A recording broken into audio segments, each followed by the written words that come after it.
Okay, good afternoon and welcome to this afternoon's press conference to preview the Liverpool game. Today we'll operate in the usual format with two sections. Firstly, the broadcast section, and then secondly, the daily newspaper section.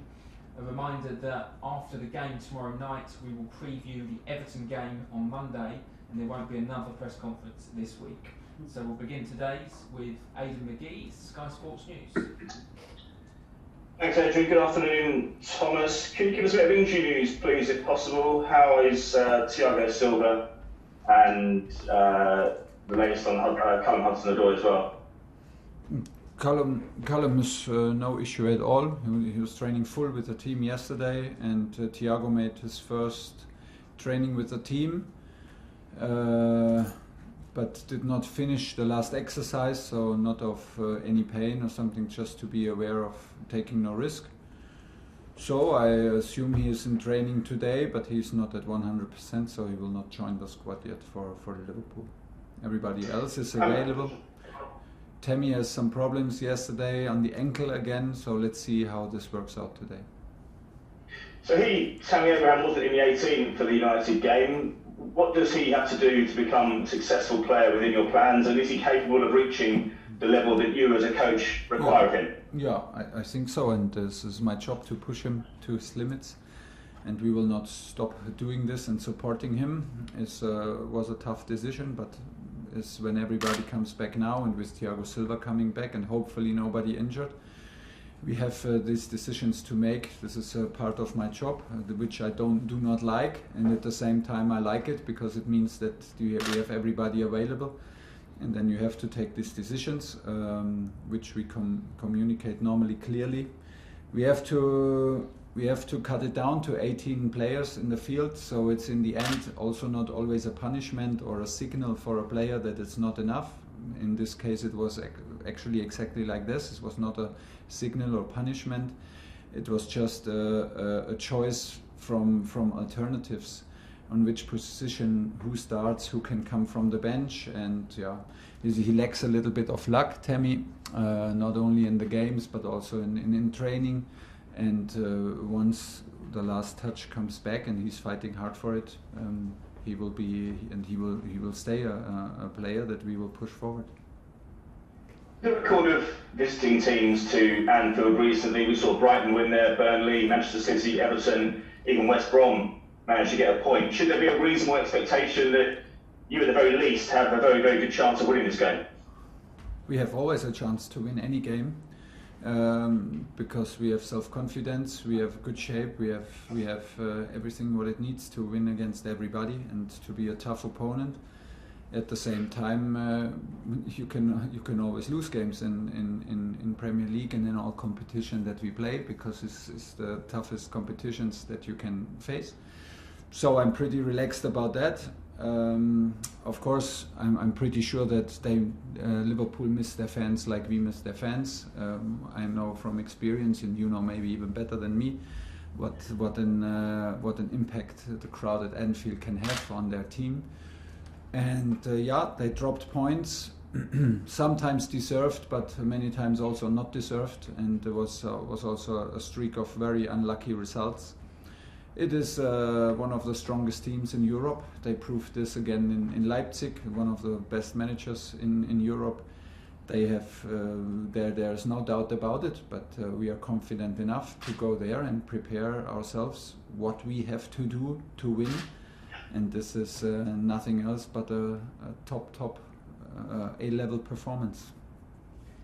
Manchester City suffered a very difficult season last year, especially with injuries. They're now 15 points clear at the top of the Premier League. Liverpool were the best team in the country last season. They're having difficulties this year. Does it give you hope, therefore, that because we've seen in those two examples that fortunes can change very quickly, could Chelsea be a team capable of making a quick transition in the next few months? Hopefully. To become title challengers next season? Hopefully. It's our job. It's nothing else is the job than this. There is no time in football, although we wish for time in football, so we want to be part of the transition and do the transition, and while we are doing the transition we want to win games. This is absolutely clear. but we feel ready for that, and like I said, we have all the right to be confident, and we played now with Atletico Madrid and with Man United,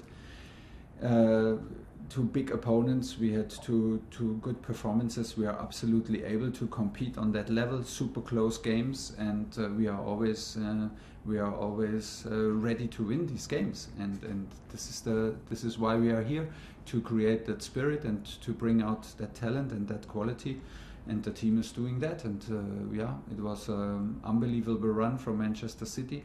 So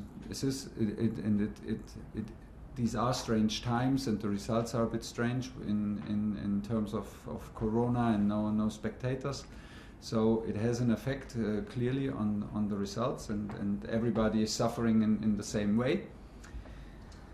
And for me, the two teams are still the benchmark. Liverpool, of course, and Manchester City, they are the benchmark, and we want to close the gap. And the gap is not too big that we cannot close it within months and weeks and months, and this is the target. Last one, please, Aidan. Yeah, sure. I'm going to move down a bit to the next question. Obviously, Jurgen Klopp is a man that you know well. What do you feel was the key to his success in English football over the last 5 years? And do you believe in rivalries between coaches? Is that what's going to have to develop between you two if you are to overcome Liverpool and take their place at the top of the English game? What do we have? I didn't understand the last part of the question. So do you believe in rivalries between coaches? Do you have to get the better of another coach? Do you believe in, especially someone you've had history with or you know very well with Jurgen Klopp? Yes and no. Like, of course, there are coaches, and when in the moment I enter Premier League, you enter a competition also not only with the best clubs but also with the best coaches in the world, which one of them is Jurgen, clearly, and he has proven that, and in many clubs and many years here, and so brings me out of bed early, because it's the challenge for me to play against him and his teams. But in the end, we will not meet up for a game of paddle or paddle court tennis or for a tennis match one-on-one. We will play with our teams, and we will have to be prepared. You know, Jurgen is what he proved is outstanding. He transformed any club into a unit where he worked, and he was in all the 3 clubs he worked as a manager. He is a big part. Even when he leaves, he stays a big part in these clubs, in the heart of the fans, and in the history of the clubs, which is a huge success. And he has done that now even abroad in the most difficult league, and transformed Liverpool to a winning machine, and to a team that it's super hard to play against. And he is. It's a union between. It's a unit between his players always and him, and this is what you face when you play teams against him. It's a bit similar to the unit that is between, like, that we experience now between the players and the group of Atletico and Diego Simeone. They are really together, and like I said, it's a big challenge, but we are up for this challenge. We feel very strong, and we are happy to have these as regular games. That means we are on the highest level. This is where we want to compete. John Southall, 5 Live. Hi Thomas. What kind of relationship do you have with Jurgen Klopp? Have you learnt from him over the years? Has he learnt from you? How would you explain your relationship? Yeah, we know each other. Of course, we know each other, but maybe not so good that everybody expects, because I came into Mainz in the academy, and this was exactly the year when he left. So we never met in Mainz actually, and then I was his successor. Yeah. Successor in Dortmund, so we did also naturally not meet. Of course, we meet when there's a farewell game for a player that we both coached in Mainz, and then we meet and we sit together and talk. It's a lot of fun to talk to him, and this is super interesting. We meet at coaches meetings when there's UEFA meetings, of course, and we use the time to have lunch or dinner together around these meetings. And this always super funny and always super nice to talk to him, and very interesting. And but it's not as close as you can like it seems maybe. Did you speak to him at all before you came to Chelsea, before you took the job? Did you ask him about the Premier League and what you could expect? No. I was pretty. It was pretty clear what I expect from Premier League. I mean, I was talking to him and talking to Pep regularly, and have their feelings about it when we meet. When I was the coach in Dortmund and in Paris, and we meet in Champions League and on these coaches meetings, the feedback was always pretty clear. And so I stepped into this adventure without his advice. If I called him, I hoped he would have held me back, because he does not want to play against me, but I'm not sure. No, I'm just joking. No, it's nice to meet him. It's always nice to meet him. It's super hard to play against him and his teams. Like I said, for me, Liverpool with Jurgen and City with Pep are the two teams who are the benchmark. To these teams, we have to close the gap. And this is our target, and we are fighting hard for this. And I don't feel that I fight alone. I have a strong club behind me, and I have a strong team at my side, so it feels good. Last one, John? Yeah, it's funny. How would you sum up your experience so far then? You're what, 5-6 weeks into this journey over here. You enjoying it? Yeah, I'm enjoying it. I'm tired in the evening when I go to bed, which is a good thing. So it's quite demanding. It's a big challenge. We have a lot to do, a lot to learn, many things to adapt and many things to learn. And at the same time, it's in personal life, it's not too easy to be separated and all alone and sit in the hotel room and cannot go out to restaurants or do whatever. So to live in this bubble feels like a double and triple bubble in some moments. But job-wise, is a great experience, and I don't want to miss 1 minute. Like I said before, and I can only just repeat, we feel big support from the club. It's an amazing challenge. It's an amazing league. I like my team a lot. I like all the guys here in the staff a lot, and we feel safe and comfortable that we are not alone in this challenge that we are up to, and this. It's a lot of choice so far. Emma Saunders, PLP. Hi Thomas. Hi.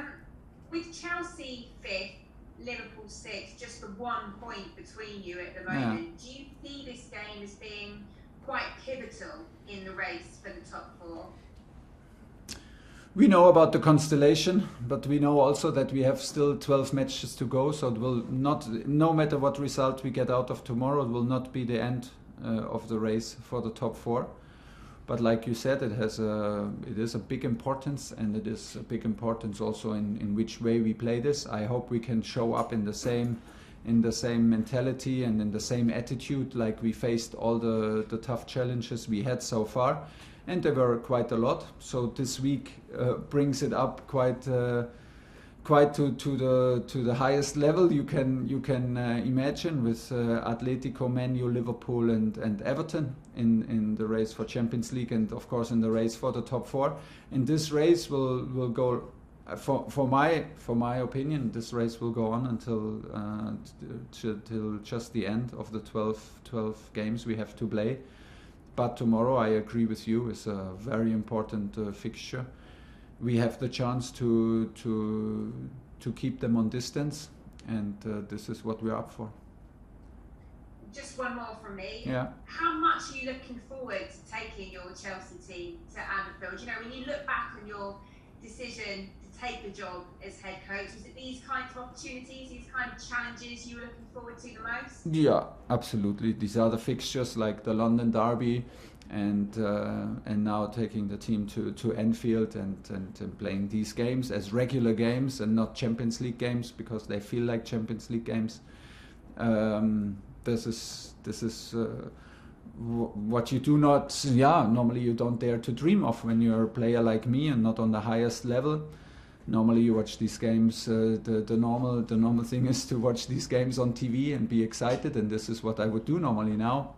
So I'm part of it. I'm very grateful for that, and makes me feel alive, definitely. And I'm very happy. And at the same time, to not only arrive on this level, but to arrive with a club and a team like my team in the moment, this is the best feeling, that you know, okay, I arrive with a team that is competitive and that is up for a win, and that we prepare these games to win the games. This is the best feeling that you can have as a coach. Last question, James at TalkSport. Thomas, how do you feel about those comparisons between yourself and Jurgen Klopp? Is it nice now to be on an even playing field, both coaching sides towards the top of the table in one division? Yeah, yes and no, but yes, because this is the challenge we are all looking for. This is the highest, this is the benchmark in terms of league-wise, and of course in the Liverpool side at Anfield that we are facing now. And we were absolutely aware of this, that we step into the biggest challenge, the best players play here, the strongest clubs, the strongest league, and we have to face teams with the best managers. And yeah, I'm pretty relaxed about all the comparisons between, if there are comparisons between Jurgen and me. But this is what we're up for, clearly, and it stays one of the toughest challenges to play at Anfield, and we want to get out the most of it. And finally, if I can ask you, it's now 100 days to go until the Euros. How conscious and how wary are you of the effect that your selections are having on some of your players' chances of featuring this summer in that competition? Man, I'm very honest, not at all. When you talk now about the Euros, it's more like for me, yes, there are Euros. No, I don't want to be influenced by that.